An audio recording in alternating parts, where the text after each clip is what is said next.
Et sur le plateau du Journal de l'Afrique, on tient toujours nos promesses. La star de la rumba congolaise, Félix Ouazekwa, nous a rejoint sur ce plateau. Merci d'être avec nous pour parler de cette rumba congolaise. Tout d'abord, votre réaction à cette reconnaissance.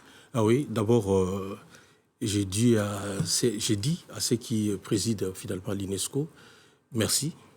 Merci d'avoir fait de ce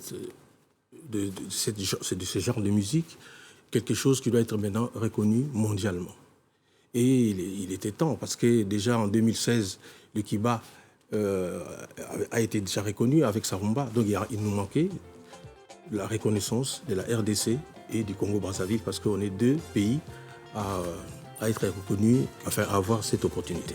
Et est-ce que cette reconnaissance va apporter quelque chose aux artistes de cette rumba? Oui, parce que quand vous faites quelque chose qui est reconnu, donc ça veut dire que c'est quelque chose qui a pignon sur rue. Donc maintenant, on vous prend plus au sérieux en fait. Donc je pense que pour les artistes, c'est une dynamite en fait. C'est un coup de fouet qui va faire que maintenant, on va se mettre à l'étrier.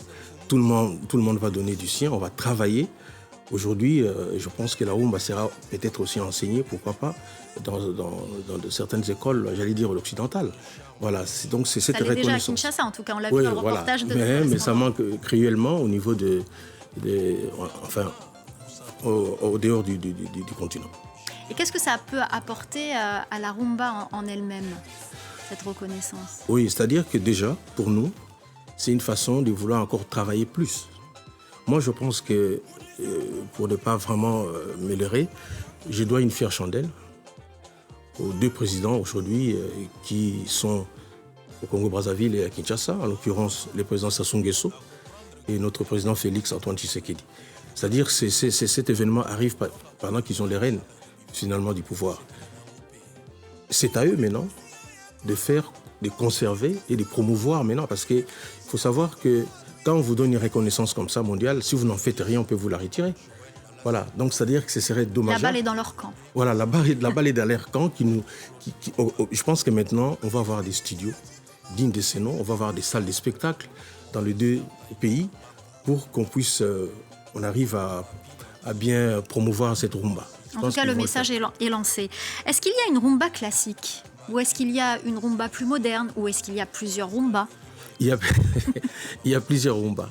On a tendance d'ailleurs même à considérer toute musique aujourd'hui africaine comme une rumba, surtout en particulier dans l'Afrique centrale. Non, il y a différents types de rumba. Par exemple, il y a un grand qui s'appelle Wendo, voilà, qui à sa manière a fait de la rumba. Vous avez Papa Wemba, vous avez Tabouley, il y a autant d'artistes qui ont fait de la rumba. Mais ce n'est pas, c'est-à-dire elle n'est pas unique en fait. Elle est, j'allais dire, quelque chose qui a plusieurs formes. Mais l'essentiel, c'est qu'on reconnaît toujours la rumba quand on est en train de la jouer. Alors, Félix Ouazekwa, j'ai envie de vous poser une question. Oui. Est-ce que c'était mieux avant, la rumba?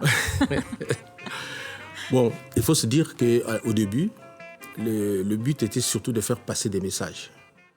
Et pas n'importe quel message. Un message qui pouvait être accepté par une famille assise devant la télévision.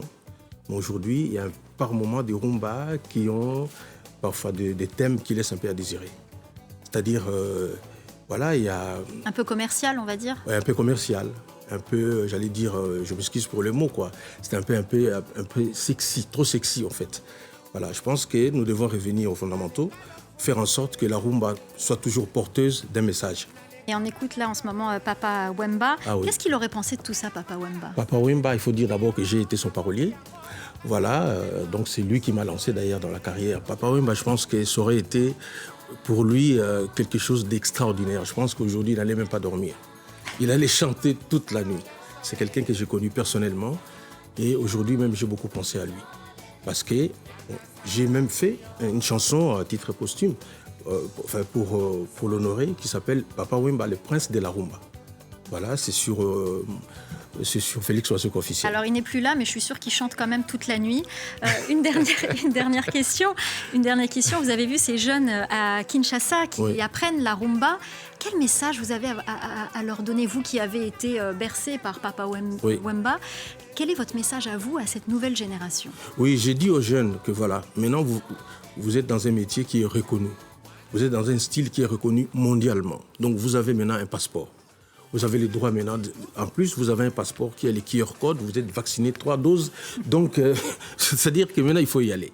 Il ne faut plus hésiter. La carrière s'ouvre devant vous. D'ailleurs, l'importance d'être, par exemple, reconnu par l'ONU, c'est de pouvoir laisser quelque chose aux jeunes. Donc, c'est à vous maintenant. Nous, on a fait l'essentiel. On s'est battu. Hein. C'est pas du jour au lendemain qu'on vous reconnaît. Voilà, ce sont des démarches. C'est pourquoi j'ai dit tout à l'heure, merci beaucoup au président Félix Tshisekedi ainsi qu'au président Sassou Nguesso, parce qu'ils se sont battus. Enfin, en tout cas, leur gouvernement et eux-mêmes se sont beaucoup impliqués. Et il ne faut pas jeter comme ça quelque chose qu'on vous a donné sur un plateau d'or. Eh bien, merci beaucoup Félix Wazekwa d'être venu sur ce plateau pour nous parler de cette belle rumba. Merci infiniment. C'est la fin du Journal de l'Afrique. Restez avec nous, l'info continue sur France 24.